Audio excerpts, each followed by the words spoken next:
is relevant to the Filipinos because in the Philippines, checking on the governmental statistics, particularly the National Census Statistics Board, they record poverty incidence in the Philippines among families in the Philippines as about 22%. Although my gut feel is that it's much higher than that. I cannot seem to reconcile the figures that the government is coming up with, although I know it's they're using scientific methods to produce those results. But as I go around, I seem to feel that the incidence of poverty is higher, much higher. I would say 50%. 1 out of every 2 Filipino families, I would say, falls under the description of poverty. And I would say that because of that, the Filipino family, especially to live better, we have a very rich country, so endowed with natural resources and talented and gifted Filipinos. But I could not imagine why there are still so many of us who are ravishing in poverty.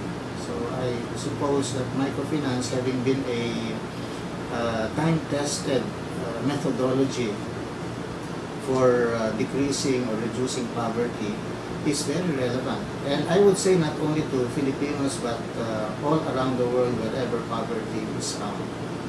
So we're grateful that we could be somehow a small part of this movement of bringing opportunities to the poor, so that they will be able to use these opportunities to lift themselves out of poverty. So, sir, having said that, what is now your mission in providing microfinancing solutions? Our mission has evolved through the years. And initially, our mission was to provide technical assistance to very small micro-entrepreneurs. And the intention was that if we provide them with these services to be able to expand their micro-enterprises, their livelihood projects, home-based livelihood businesses, into micro-enterprises, and then later on probably into small businesses. As they expand, we foresee that they could be employing more people. So it's really creating jobs as we help very small businesses to grow. That was the first mission, and then this eventually evolved because we found out that it's difficult in the Filipino culture to accept technical support. You know, the small businesses, they don't recognize that need, and especially if it comes with a fee, even though nominal, they would not care to access those kinds of services. So we evolved into something else. We thought that if we could lend them money, microloans, we would have some sort of a relationship with them, and this relationship would enable us to inject our main purpose of providing technical assistance. So that was how we got into microcredit. And eventually, as we saw the pattern of this process, we studied, or we looked at best practices in microcredit, and it got us into Grameen type of micro lending. And eventually we adopted this methodology, the Grameen Bank approach, and developed our own products according to what we have found in the market, and evolved with our own set of products and services, but generally following the Grameen approach. And so that was how we evolved. And right now, our main mission is to empower the poor, especially the enterprising women, so that they could reach their potential and move out of poverty along the way, and so that they could also help others. We follow the Chinese adage: if you give a man a fish, you will only feed him for 1 day. But if you teach him how to fish, he will feed for a lifetime. And then we don't stop there. If we ask him to teach others also as he is taught, then he will feed a community for a lifetime. So that sort of principle is the main guide for our mission. So sir, actually you just said a story already of Mentors Philippines, but how did it really start? When was it established? Well, you know, back in 1990, or before that, 1989, there was a American missionary who served here in the Philippines. He was a Mormon missionary, and he was a very successful businessman.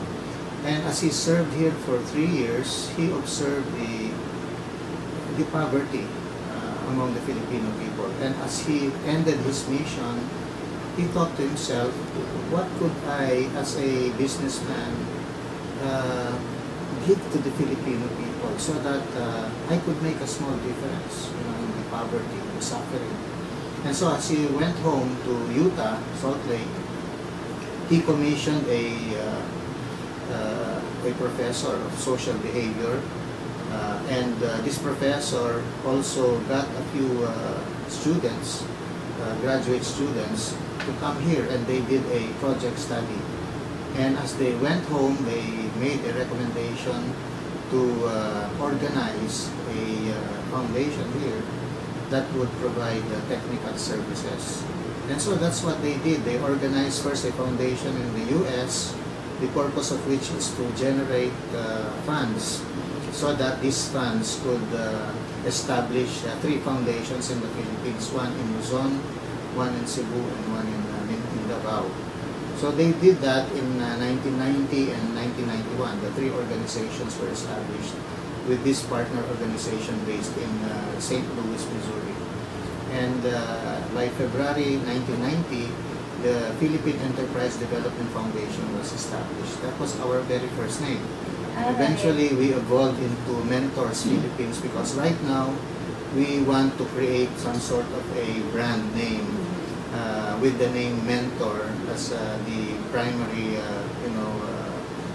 identity we will be known for. Because our main purpose is not only money, but money is just the means.